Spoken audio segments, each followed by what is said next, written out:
Hey you guys, so today is going to look a little bit different from previous weeks. As you can tell, I am not at church, but the show must go on, so I'm recording this in my basement instead. I just wanted to share my thoughts on this week's topic, which is keeping the dream alive. As some of you know, I have always been a planner. If I still had them, I would show you my notebooks from elementary school where I planned every single detail of my life. In middle school, I felt called to become a nurse, and I went with it. My mother, grandmother, and great-grandmother had all been nurses, and all of a sudden, I just knew that I wanted to be a nurse someday too. By the middle of high school, I had the next 5 years of my life planned out, like every single little detail. And then, out of the blue, my sister and I decided to take a year off and go to a Bible school in Germany.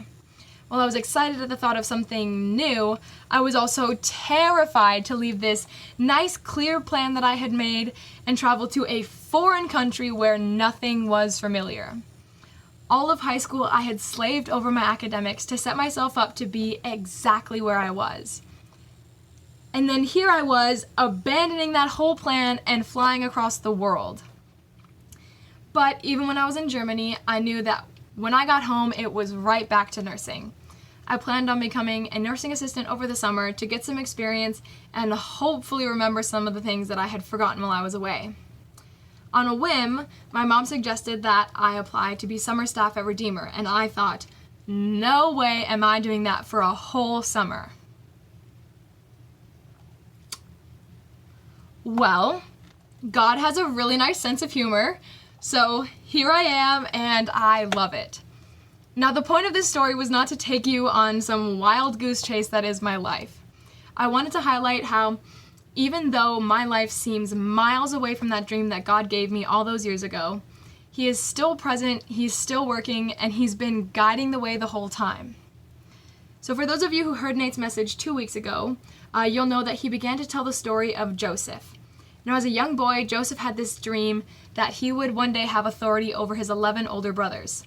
In biblical times, that dream was unheard of.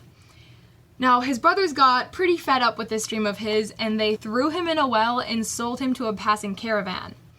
By a crazy turn of events, he ended up in Egypt as the servant of one of Pharaoh's officers. The Lord was with Joseph and made him succeed in all that he did, but he was falsely accused by the officer's wife and was thrown in jail. This is where the story starts today. Genesis 40. Even though Joseph was in prison, he still relied on the blessings from the Lord. The keeper of the prison began to trust Joseph. He put him in charge of all the other prisoners and paid little attention to him. During this time, Pharaoh put both his chief baker and his cupbearer in the same prison. One night, they both had dreams, but neither of them knew what they meant. They told their dreams to Joseph, and with insight from the Lord, he was able to interpret them. When both of those interpretations proved to be true, he told the cupbearer, who was given his position back, to remember him. 2 years passed, and Joseph was still in prison. Now, my question is, how was Joseph able to keep the dream alive all those years that he spent forgotten and falsely imprisoned? How did he continually trust God those 2 years when it felt like life was going nowhere? God had given him a dream, but his circumstances were far from pointing in the right direction. Over and over throughout this story, it says that God was with Joseph, that God blessed the hands of his work, and that God made him succeed in all that he did. Joseph knew that his circumstances weren't ideal, but he also knew that God saw the big picture. He trusted that God's understanding was far greater than his own, and that he would take him where he needed to be. So my first point is this. Don't doubt God's timing. Joseph spent 2 years waiting in prison with this dream at a standstill. But when Pharaoh woke up from a crazy dream that none of his magicians or wise men could interpret, the cupbearer finally remembered Joseph. They sent for him to interpret Pharaoh's dream. This was Joseph's shot, his chance at getting out of prison and continuing the dream that God had given him years before. As crazy as it sounds, this sequence of events was critical for putting Joseph at the right place and the right time. All the horrible things that happened and the winding detours of his life put him at a place where he had the opportunity to interpret Pharaoh's dream and be trusted by him. If you continue this story or listen to the message in 2 weeks, you'll see why this was so important. And my other point is this: when a dream seems out of reach, try to determine whether the dream was from God or from yourself. I have so many dreams and aspirations for my future, but I continually ask myself if there's something that I dreamt up on my own or if it's something that God instilled in me. The easiest way to do this is by prayer. Simply ask God if the dream is a part of His plan.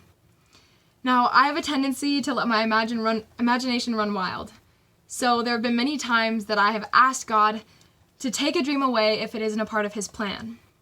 Another way to determine if a dream is from the Lord is to test it against God's character and the Bible. 1 John 4:8 says that God is love. So if a dream doesn't include love, then it's not from the Lord. Ultimately, God will equip you to follow the dream that He gives you when the time is right.